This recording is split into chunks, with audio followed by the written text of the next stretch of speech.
Republican National Committee spokeswoman Liz Harrington. Liz, great to see you. Thanks for having me. Liz, I'm just not buying this story from The Atlantic. We've seen this type of anonymous sources come out with all these crazy stories against the president, and all it does is divide our country.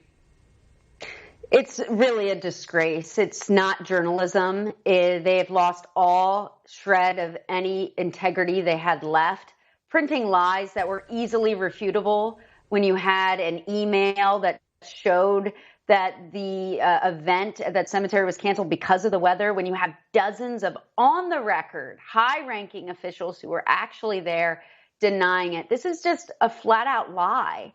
And it's really disgusting, and it shows their desperation, that they don't care about getting to the bottom of a story. They don't care about the truth. All they care about is maligning and smearing our commander-in-chief.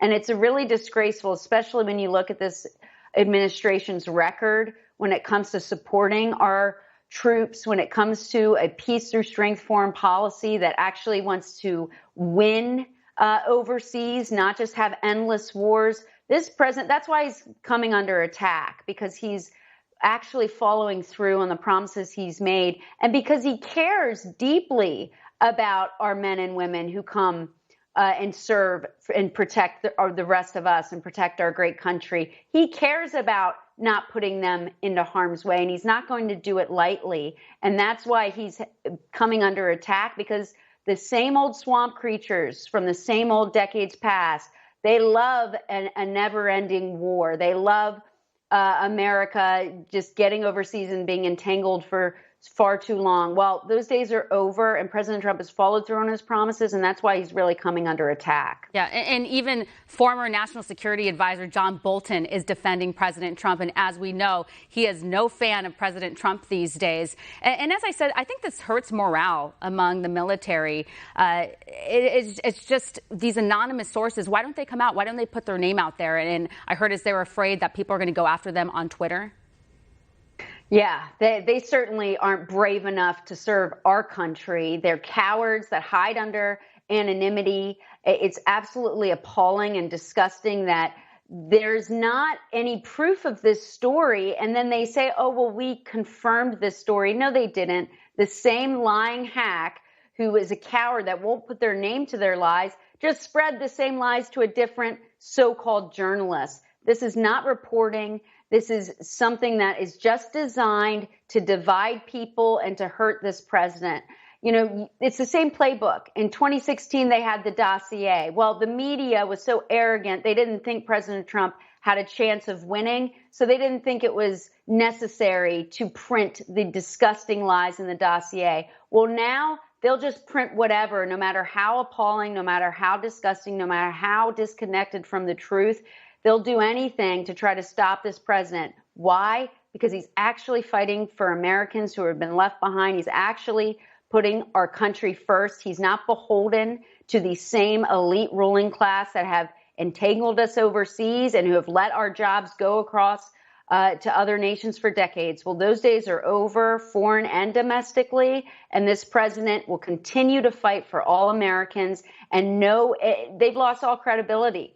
No one's going to believe their latest lie that they try to take down this president with. It hasn't worked for 4 years, and it's not going to work in the next 4 years either. Yeah, Liz, I've worked in newsrooms over the years, worked in politics as well, and I just couldn't imagine a newsroom editor just giving the green light on this story. The editorial process that goes into it, it just seems so unethical. And now we have the editor-in-chief of The Atlantic who says this is the tip of the iceberg and we can expect a lot more.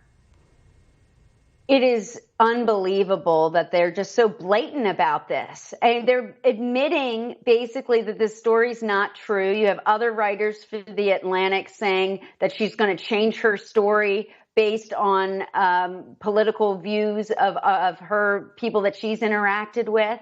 This is outrageous. This is so unethical, as you said. And I worked in journalism, too, before I worked for the RNC, and we would have never printed something without corroborating evidence. We would have never printed just wild allegations without people going on the record and having to put a name behind their smears. And that's all that this is. These are smears. These are outrageous lies. And the good news is nobody believes them anymore because they've been lying about this president for years now. They've done everything they could to try to take him down. They don't have another playbook. I mean, remember, we were just a couple weeks ago, they've already moved on to this latest smear. It was all about missing, disappearing mailboxes and a conspiracy theory about the mail. All that the Democrats and their partners, their corrupt allies in the media have are lies and conspiracy theories. That's all they have, and it's not going to work at the ballot box. Yeah, and these journalists seem to be rewarded for these types of stories, as we see. And we see Biden even campaigning on this now. I guess they're going to spend some $47 million on campaign ads using this Atlantic story.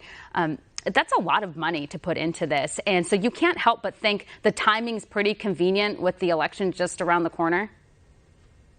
This is clearly political, and talk about collusion, another false smear that never had any evidence backing it up. There were ads almost immediately when this story dropped, which was a completely false story.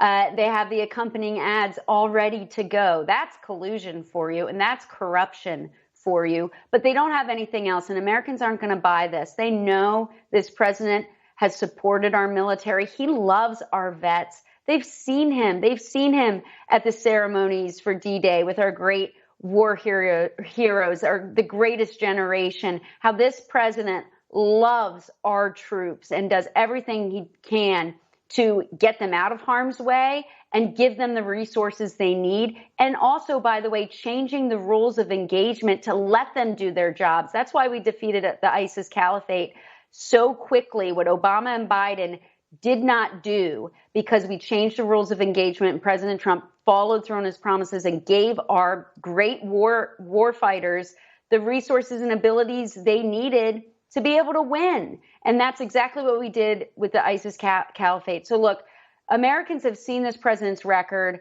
No amount of lies and smears and political ads and political collusion they have with the Democrat-run media is going to change the record and going to change who this man is. This president is a great commander-in-chief, and he puts all Americans first, certainly our great servicemen and women.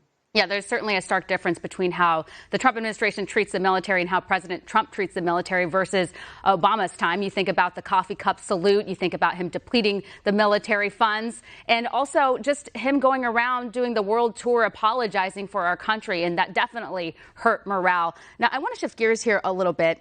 President Trump, according to Bloomberg, I don't know if this is true or not because it's from Bloomberg, but they're saying that there was discussion of President Trump possibly contributing $100 million of his own money for his re-election campaign. Have you heard anything about this? And is this something the RNC would support?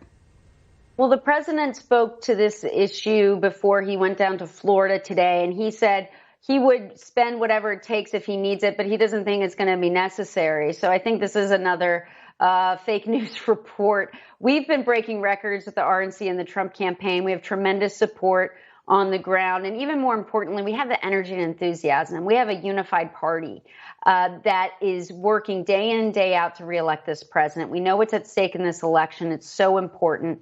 America, our very country, is on the line this election. And so we have over 2 million volunteers now. We're knocking on 1 million doors a week. We're out in the field. We're organizing and we're campaigning and we're meeting directly with Americans, talking about the issues that they care about.